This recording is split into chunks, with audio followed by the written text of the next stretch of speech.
어니스트 헤밍웨이 장편소설 무기여 잘 있거라 제2부 20 어느 날 오후 우리는 경마장에 갔다. 퍼거슨과 뇌관 뚜껑 폭발로 눈에 부상을 입은 미국인 병사 크로웰 로저스도 함께 갔다. 점심 식사를 마치고 여자들이 외출하기 위해 옷을 갈아입으러 간 사이 크로웰과 나는 그의 방 침대에 걸터 앉아 경주마의 과거 성적이며 예상이 실린 경마 신문을 읽었다. 머리에 붕대를 감은 크로웰은 경마에 큰 관심은 없었지만 끊임없이 경마 신문을 읽었고 심심풀이 삼아 모든 말의 성적을 기록했다. 그의 이야기에 따르면 말들은 아주 형편없는 놈들이지만 우리는 그런 말들이 출장하는 경마로 만족해야 했다. 노신사 마이어스 씨는 로저스를 좋아하여 그에게 정보를 주었다. 마이어스 씨는 거의 모든 경마에서 이겼는데 배당금이 줄어들기 때문에 남에게 정보를 알려주는 것을 꺼려했다. 경마에는 사람을 속이는 뒷거래가 만연했다.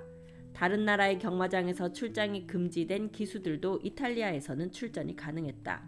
마이어스의 정보가 믿을만하긴 했지만 나는 그에게 부탁하지 않았다. 가끔 그는 숫제, 대꾸도 않는 때가 있었던 것이다. 그는 정보를 주는 것을 꺼리면서도 어떤 이유에선지 우리에게 가르쳐 주어야 한다는 의무감을 느끼는 듯했다. 하지만 크로웰에게는 호의적이었다. 크로웰은 두 눈에 부상을 입었는데 한쪽 눈이 더 심했다. 마이어스 역시 눈병으로 고생한 적이 있어서 크로웰을 좋아하는 것 같았다. 그는 어떤 말에 걸었는지 아내에게조차 알려주지 않았다. 그녀는 따기도 하고 잃기도 했는데 대부분의 경우 잃었고 그래도 내내 수다를 떨었다. 우리 네 사람은 지붕이 없는 마차를 타고 산 시로를 향해 달렸다. 화창한 날이었다. 공원을 지나고 전찻길을 따라 시내를 빠져나온 다음 흙먼지가 풀썩거리는 교외길로 접어들었다. 철책을 두른 별장, 나무가 무성하게 웃자란 넓은 정원, 물이 콸콸 흐르는 도랑, 잎사귀에 먼지를 뒤집어 쓴 푸른 채소밭 따위를 지나쳤다. 들판 너머로 농가와 관계 수로를 갖춘 풍요로운 농장이 보였고 북쪽에 있는 산맥도 시야에 들어왔다. 경마장으로 가는 마차들이 많았다. 우리가 군복을 입고 있었기 때문에 문지기들은 입장권 없이도 들여보내 주었다. 마차에서 내려 경마 일정표를 구입한 다음 경마장 내야를 가로질러 푹신푹신한 잔디밭으로 된 경주로를 지나서 대기소로 갔다. 특별 관람석은 오래된 목조 건물이었는데 관람석 아래에는 막권 판매소가 마구간까지 한 줄로 늘어서 있었다. 내야 울타리를 따라 군인들이 잔뜩 몰려 있었다. 대기소에는 꽤나 많은 사람들이 운집해 있었고 기수들은 일반 관람석 뒤쪽 나무 밑에서 경주마들이 원을 그리며 걷도록 시키고 있었다. 관중들 중에는 낯익은 사람도 있었다. 우리는 퍼거슨과 캐서린에게 자리를 잡아주고 말들을 지켜보았다. 말들은 고개를 숙인 채 마부 뒤를 따라 일렬로 돌고 있었다. 그 가운데 자줏빛이 도는 검정말을 가리키며 크로웰은 염색시킨 것이라고 단언했다. 가만히 지켜보니 그럴성 싶었다.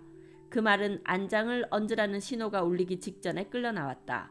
우리는 마부 완장에 적힌 번호를 보고 경마 일정표에서 그 말을 찾아보았다. 자팔라크라는 이름을 가진 거세된 검정말이었다. 이번 경마는 1,000리라가 넘는 우승 상금을 탄 적이 없는 말들이 출장하는 경기였다. 캐서린도 그 말이 염색한 것이라고 확신했다. 퍼거슨은 잘 모르겠다고 했다. 나는 좀 의심스럽다고만 생각했다. 우리 모두 그 말에 걸기로 하고 100리라를 모았다. 배당 할당표에 따르면 이 말의 배당률은 35배나 되었다. 크로웰이 막권을 사러 간 사이 우리는 기수들이 다시 한번 말을 달려보고 나무 아래를 지나 경주로로 나갔다가 출발 지점으로 천천히 몰고 가는 광경을 지켜보았다. 경마를 보기 위해 우리는 일반 관람석으로 올라갔다. 당시 산시로에는 자동식 출발 장치가 없었기 때문에 출발 신호 담당자들이 모든 말들을 일렬로 늘어서게 했다. 경주로에 선 말들은 자그맣게 보였다. 신호 담당자들이 긴 채찍을 철썩 휘둘러 출발시켰다. 검정말이 선두를 달리며 우리 앞을 지나갔고 반환점에서 일찌감치 다른 말들을 따돌렸다. 나는 멀리서 망원경으로 관찰했다. 기수는 말이 질주하는 속도를 제어하려 애썼지만 여의치 않았다. 반환점을 돌아 직선 코스로 접어들었을 때 검정말은 15마신이나 앞서 있었다. 말은 결승선을 지나고 나서도 힘이 남아돌아 반환점까지 그대로 달려갔다. 굉장해요. 캐서린이 외쳤다. 우린 3,000리라도 넘게 딸 거예요. 굉장한 말인가 봐요. 배당금을 주기 전에 말에 염색이나 번지지 않았으면 좋겠군. 크로웰이 말했다.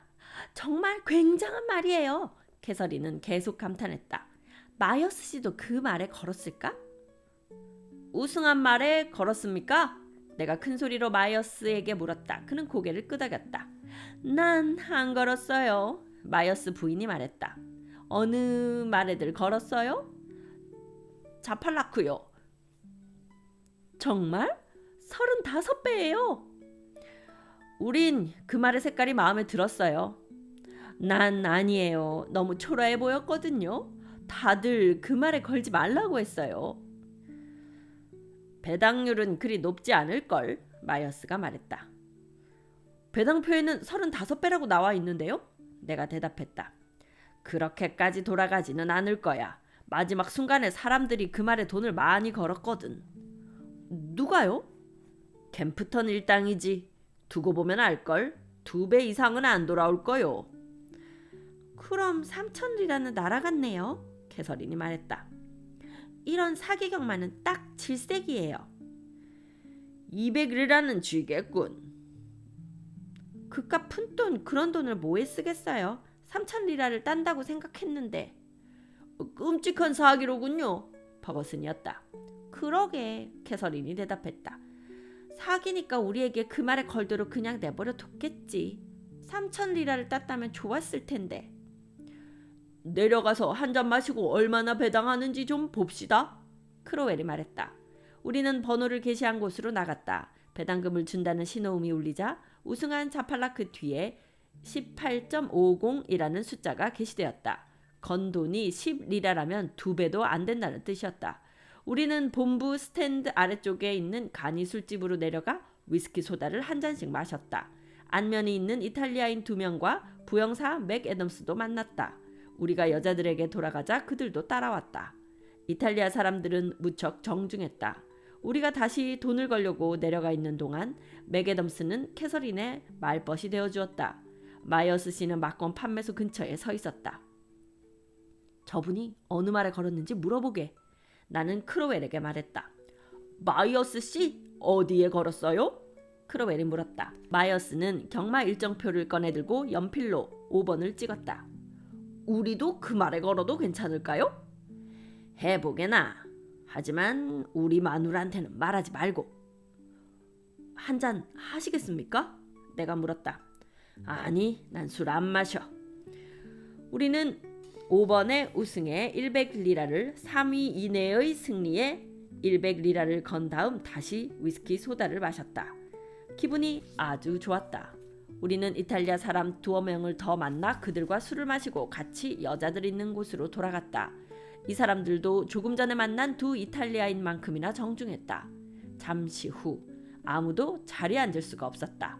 나는 캐서린에게 막건을 건넸다. 어떤 말이에요? 잘 몰라. 마이어스 씨가 찍은 말이니까. 이름도 몰라요? 응, 일정표를 보면 알겠지. 5번일걸? 참 감동적일 정도로 남의 말을 잘 듣는군요. 캐서린이 말했다. 5번이 우승하긴 했지만 배당은 쥐꼬리만 했다. 마이어스 씨는 화를 냈다. 겨우 20리라를 따겠다고 200리라를 걸다니. 10리라 배당금이 10이라는 게 말이 돼? 아내는 20리라를 잃었고. 당신이랑 같이 아래로 내려갈래요. 캐서린이 내게 말했다. 이탈리아 사람들도 모두 자리에서 일어섰다. 우리는 아래로 내려가 말 대기소로 갔다. 이런 거 좋아해요? 좋아해. 나도 괜찮아요. 하지만 달링, 이렇게 많은 사람들을 만나는 건 견딜 수 없어요. 별로 많은 것도 아닌데? 그래요.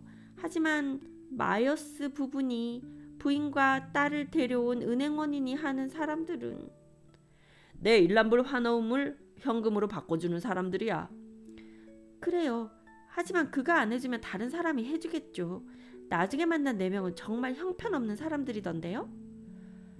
그럼 이곳에나마 울타리에서 경마를 구경하지? 그거 좋겠네요, 달링. 이번에는 마이어스 씨가 걸지도 않고 이름도 들어본 적 없는 말에 걸어봐요. 좋아, 그러지. 우리는 나의 빛이라는 이름의 말에 걸었는데 그 말은 5마리가 뛰는 경마에서 4위를 했다.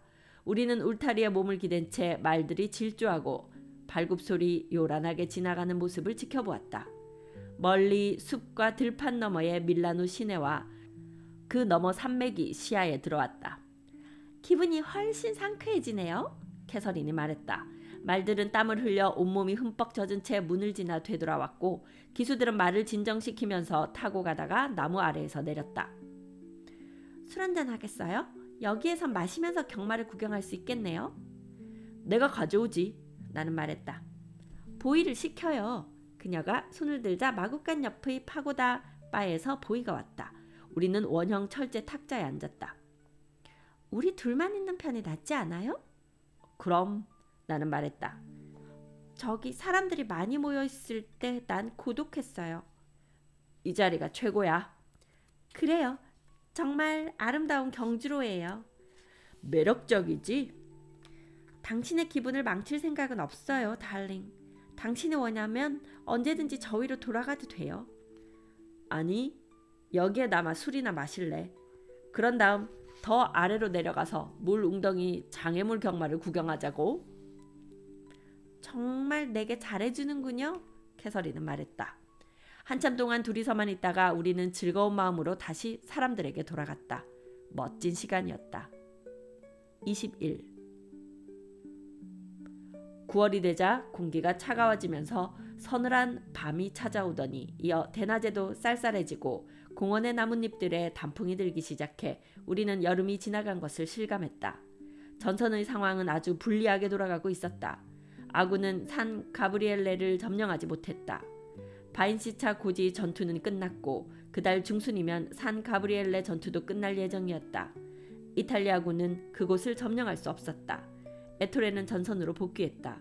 경마장의 말들도 로마로 옮겨가는 바람에 경마도 열리지 않았다. 크로웰은 먼저 로마에 후송되었다가 미국으로 송환될 것이었다. 밀라노 시내에서 반전 시위가 2번이나 일어났고 토리노에서도 심각한 시위가 터졌다. 클럽의 영국인 소령은 이탈리아군이 바인시차 고지와 산 가브리엘레에서 15만의 병력을 잃었고 카르소에서도 4만 명의 손실을 입었다고 알려주었다. 술을 마시는 내내 소령은 계속 떠들어댔다. 이곳 남부 지역의 전투도 올해는 끝났어. 이탈리아군은 잘 씹지도 못하는 주제에 많이 물어뜯으려 한 꼴이지. 프랑드르 전선의 공격도 불리하게 돌아간다고. 올가을처럼 전사자가 많이 발생한다면 1년 뒤에 연합군은 무너지고 말걸. 우리 모두 끝장났지만 우리가 그 사실을 깨닫지도 못하는 한 모든 것이 괜찮을 거야. 실제로 우리 모두는 끝장났지. 중요한 건 그런 사실을 모르는 채 하면서 외면하는 거라고. 역설적이지만 자신들이 끝장났다는 것을 인정하지 않는 국가는 마침내 승리를 거둘지도 모르거든. 우리는 한 잔씩 더 마셨다. 내가 어느 부대의 참모였냐고? 나는 참모가 아니야. 하지만 그는 참모였다. 모든 게 순 헛소리야. 클럽에는 커다란 가죽 소파에 깊숙이 몸을 파묻고 앉은 우리 둘뿐이었다. 그가 신은 군화는 광택이 없는 가죽 제품으로 말끔하게 닦인 훌륭한 반장화였다. 그는 모든 게 순 헛소리라고 말했다. 군 당국은 사단의 숫자나 병력의 관점에서만 생각하지. 사단 하고 소리치다가 막상 사단 병력을 확보하면 전선에 내보내 몰살시킨다고. 독일군은 승리를 거두었지. 그들은 틀림없이 제대로 된 군인이니까. 옛 훈족의 후예인 독일군은 강인한 전사야. 하지만 그들도 끝장난 것은 마찬가지지. 우리 모두가 끝장났다니까. 나는 러시아군에 대해서 물었다. 그들도 이미 끝장났다고. 소령은 대답했다. 자네도 곧 그들이 끝장났다는 걸 알게 될 걸세. 오스트리아군도 끝장났지. 독일군 몇 개 사단을 지원받는다면 전쟁을 계속할 수는 있겠지만 올 가을에 오스트리아군이 공격할까요? 물론이지. 이탈리아군도 끝장났네. 누구나 그 사실을 알고 있지. 훈족의 후예가 트렌티노를 돌파하고 비첸사의 철도를 차단하면 이탈리아군이 어디로 가겠나? 1916년에도 그런 작전을 펼쳤지요. 나는 말했다. 독일군은 아니었어. 아니, 독일군이었어요. 내가 대답했다. 하지만 그런 작전은 아마도 안 쓰겠지. 너무 단순하고 뻔하니까. 뭔가 복잡한 작전을 벌이면서 잘난 체하다가 독일군도 아주 폭삭 끝장나버릴 테지. 가봐야겠습니다. 내가 말했다. 병원으로 돌아가야 했다. 잘 가게. 소령은 인사했다. 그리고는 쾌활하게 덧붙였다. 모든 행운이 함께하길. 그의 쾌활한 태도와 비관적인 세계관은 꽤나 대조적이었다. 나는 이발소에 들러 면도를 하고 병원으로 돌아왔다. 벌써 오래전에 내 다리는 잘 걸을 수 있을 만큼 회복되어 있었다. 사흘 전에 오스페달레 마조레에서 검사를 받았다. 하지만 그 병원에서의 치료 과정이 끝나려면 여전히 몇 가지 처치를 더 받아야 했다. 나는 절름거리지 않으려고 애쓰며 이면 도로에서 걷는 연습을 했다. 어떤 노인이 아케이드 아래에서 실루엣 뜨기를 하고 있었다. 나는 걸음을 멈추고 지켜보았다. 아가씨 둘이 자세를 취하고 있었다. 그는 고개를 갸우뚱 기울인 채 그녀들을 바라보면서 아주 빠른 솜씨로 실루엣을 만들어 잘랐다. 여자들은 깔깔거리며 웃었다. 흰 종이에 실루엣을 붙여 여자들에게 건네기 전에 노인은 내게 먼저 보여주었다. 멋지죠? 중인님 것도 하나 만들어 드릴까요? 여자들은 실루엣을 들여다보고 웃음을 터뜨리면서 멀어져 갔다. 예쁜 아가씨들이었다. 그중 하나는 병원 건너편 와인바에서 일하는 아가씨였다. 좋아요. 어디 해봅시다. 나는 말했다. 모자를 벗으세요. 아니, 쓴 채로 해줘요. 그럼 멋지게 안 나오는데? 그는 명랑한 목소리로 말을 이었다. 하긴 그게 더 군인답겠네요. 그는 가위로 검은 종이를 오려내고 두껍게 오려진 두 장을 따로 떼어낸 다음 그 실루엣을 카드에 붙여 내게 건넸다. 얼마죠? 됐습니다. 그는 손을 저었다. 그냥 해드리는 겁니다. 받으세요. 나는 동전 몇 개를 꺼냈다. 미안하잖아요. 아닙니다. 그 실루엣은 심심풀이로 만들어 본 겁니다. 애인에게 주세요. 고맙습니다. 또 만나요? 안녕히 가세요. 나는 병원으로 갔다. 편지 몇 통과 공문서 한 통 따위의 것들이 나를 기다리고 있었다. 공문서는 3주 동안 요양 휴가를 다녀온 뒤에 전선으로 복귀하라는 내용이었다. 나는 주의 깊게 읽었다. 그래, 그렇게 되었군. 요양 휴가는 치료 과정이 끝나는 10월 4일부터였다. 3주는 21날. 휴가를 마치고 돌아오면 10월 25일이 된다. 나는 외출하겠다고 병원 직원들에게 얘기한 다음 병원에서 조금 떨어진 식당으로 나가 저녁을 먹으며 편지들과 코리에레 델라세라를 읽었다. 할아버지가 보낸 편지도 있었다. 가족의 소식과 함께 애국적인 격려의 글, 200달러의 성금 수표, 스크랩한 기사 몇 개가 들어있었다. 고리치아 장교 식당에 사제가 보낸 지루한 편지, 프랑스군 비행 조종사가 된 친구의 편지도 있었다. 제멋대로 날뛰는 녀석들과 잘 어울리고 있다는 이야기였다. 리날디도 짧은 편지로 밀라노에서 언제까지 죽칠 것인지 뭔가 새로운 뉴스가 있는지 물었다. 그는 내게 레코드판을 사오라며 목록을 동봉해 보냈다. 나는 키안티 작은 병을 반주 삼아 식사를 마친 다음 커피를 마시고 꼬냑도 한잔했다. 그러고는 신문을 읽고 나서 편지들을 호주머니에 집어넣고 다 읽은 신문과 팁 몇 푼을 식탁에 올려놓은 채 나왔다. 병실에 돌아와 외출복을 벗고서 잠옷으로 갈아입었다. 발코니로 통하는 문의 커튼을 내리고 침대에 앉아 마이어스 부인이 군인 환자들을 위해 가져다준 보스턴 신문을 읽었다. 시카고 화이트삭스는 아메리칸 리그의 페넌트 레이스에서 우승했고 뉴욕 자이언츠는 내셔널 리그에서 선두를 달렸다. 베이브 루스는 보스턴의 투수로 활약하고 있었다. 논조는 지루했고 기사는 진부한 지역 사건을 다루었으며 전쟁 뉴스는 모두 오래된 구문들이었다. 미국 뉴스는 온통 신병 훈련소에 관한 것뿐이었다. 내가 그곳의 훈련병 신세가 아닌 것이 천만다행이었다. 읽을 만한 것이라고는 야구 기사뿐이었는데 정작 나는 야구 경기에 관심이 없었다. 여러 신문들이 한자리에 너절하게 모여 있어서 도무지 흥미를 느끼며 읽을 수가 없었다. 더욱이 최신 신문들도 아니고 그래도 나는 한참 동안 읽었다. 미국이 정말로 참전할 것인지 그리고 메이저리그를 중단할 것인지 궁금했다. 메이저리그를 중단하지는 않겠지. 밀라노에서도 경마는 계속되고 있지만 그것 때문에 전쟁 상황이 더 나빠지지는 않았으니까 문제 삼을 것도 없잖아. 하지만 프랑스에서는 경마가 중단되었지. 자팔라크라는 말도 프랑스에서 건너온 말이었고 캐서린은 밤 9시부터 일하게 되어 있었다. 야간 근무를 하러 왔을 때 나는 복도를 지나가는 그녀의 발걸음 소리를 들었고 한 번은 홀을 지나가는 모습을 보기도 했다. 그녀는 이방 저방을 돌아다니더니 마침내 내게 왔다. 늦었어요, 달링. 그녀는 말했다. 할 일이 많아서요. 좀 어때요? 나는 공문과 휴가 이야기를 전했다. 잘 됐네요. 어디로 가고 싶어요? 아무데도 가고 싶지 않아. 여기 그냥 있고 싶어. 또 주책 없는 소리. 휴가지를 고르면 나도 따라갈래요. 당신이 어떻게 가? 지금은 몰라요. 하지만 따라갈 거예요. 당신 정말 대단한데? 그렇지 않아요. 잃을 게 아무것도 없으면 인생은 살아나가기가 그리 어렵지 않으니까요. 무슨 소리야? 아무것도 아니에요. 과거에는 큰 장애물로 보였던 것이 때로는 하찮게 보이기도 한다는 뜻이에요. 그래도 인생은 만만치 않다고. 아니, 그렇지 않아요, 달링. 필요하다면 사직하면 되니까.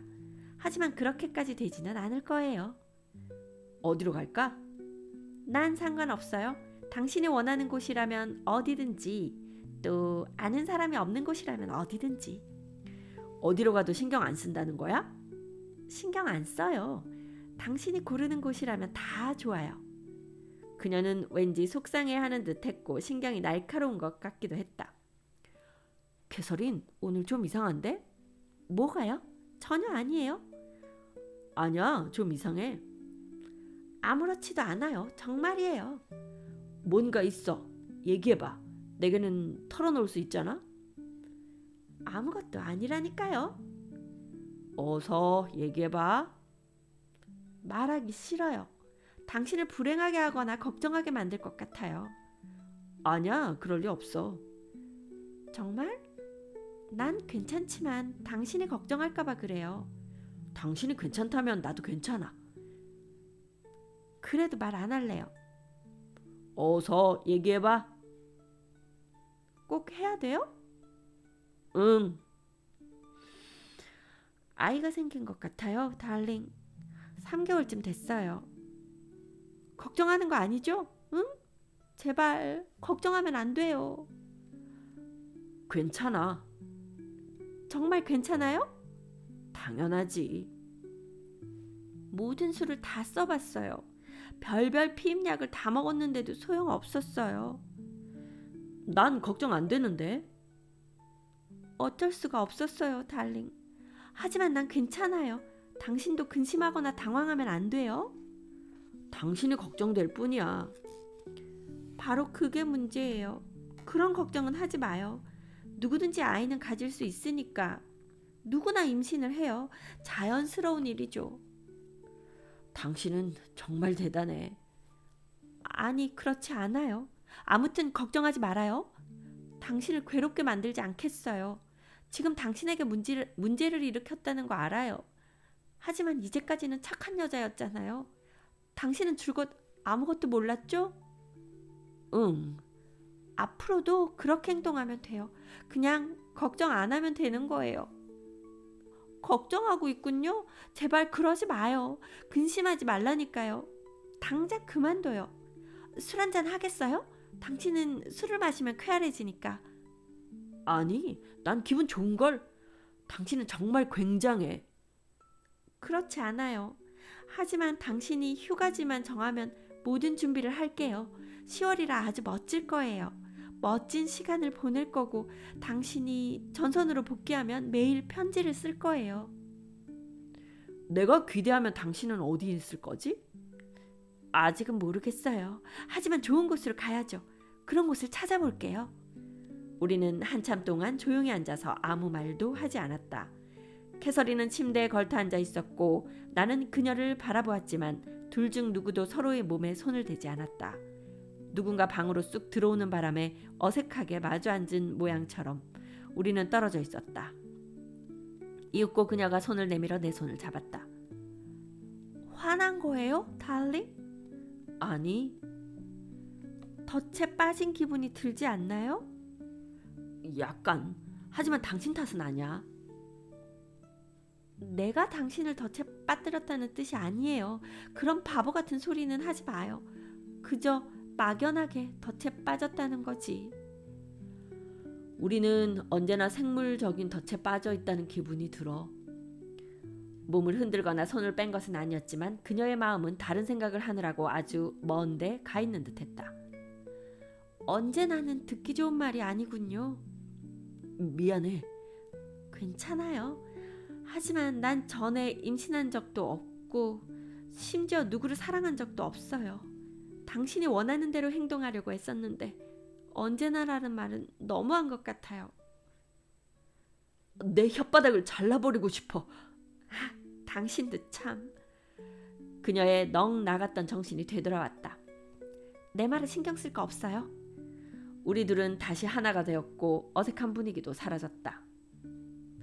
우리는 정말로 한 몸이니까 일부러 오해를 해서는 안 돼요. 그럼.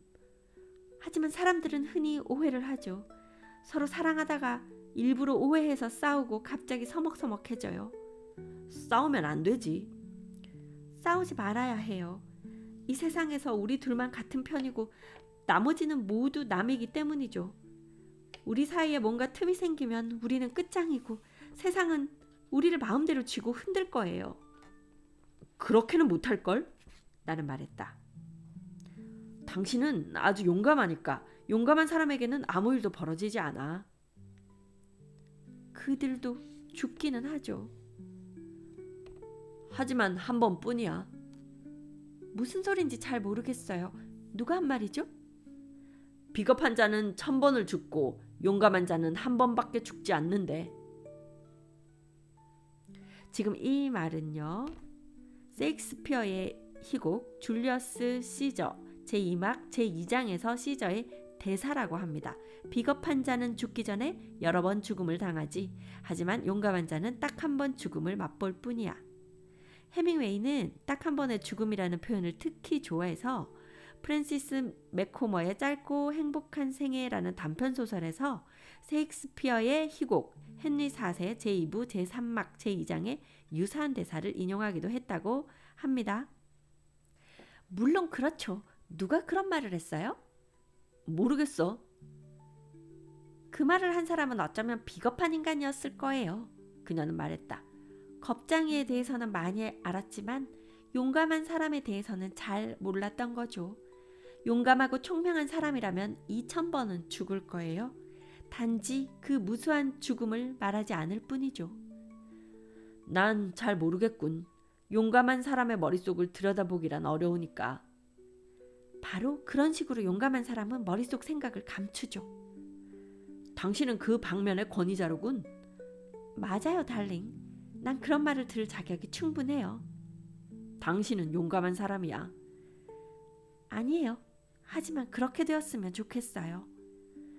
난 용감한 사람이 아니지. 내가 어떤 사람인지는 잘 알거든. 전선에 오래 있다 보니 나 자신을 충분히 알게 되었어. 난 2할 3푼을 치지만 그 이상은 도저히 치지 못한다는 것을 아는 야구 선수와 같아. 2할 3푼을 치는 야구 선수는 뭐예요? 멋진데요? 아니야. 야구에서는 평범한 선수를 가리키는 말이지. 하지만 타자는 타자예요. 그녀가 살짝 나를 치켜 세웠다. 우리 둘 다 너무 자만하는 거 아니야? 나는 말했다. 당신이 용감한 건 사실이지만. 아니에요. 하지만 용감해지고 싶어요. 우리 둘 다 용감해. 술을 마시면 나는 굉장히 용감해지지. 우리는 굉장한 사람들이에요. 캐서린이 말했다. 그러고는 옷장으로 다가가 꼬냑과 컵을 가져왔다. 한 잔 마셔요, 달링. 내게 아주 잘 대해주었으니까. 별로 생각 없는데.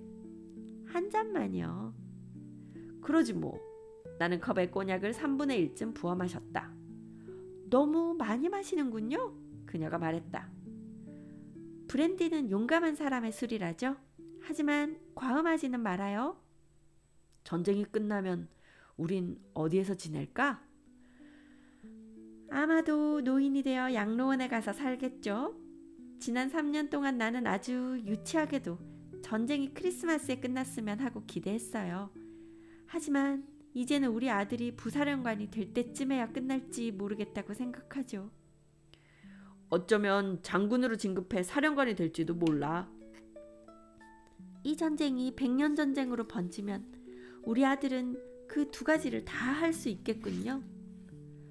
한 잔 마시지 않겠어? 싫어요. 술을 마시면 당신은 늘 기분이 좋아지지만 난 머리가 어질어질해지니까. 여태 브랜디를 마셔본 적이 없나? 네, 아주 구닥다리 마누라죠. 나는 팔을 뻗어 마루에 놓인 술병을 집어들고 다시 한 잔을 따랐다. 당신의 전우들을 간호하러 가야겠어요. 캐서린이 말했다. 돌아올 때까지 신문이라도 보고 있어요. 꼭 가야 해? 지금이든 나중이든. 좋아, 그럼 지금 가. 나중에 올게요. 그동안 난 신문이나 다 읽을게. 나는 말했다.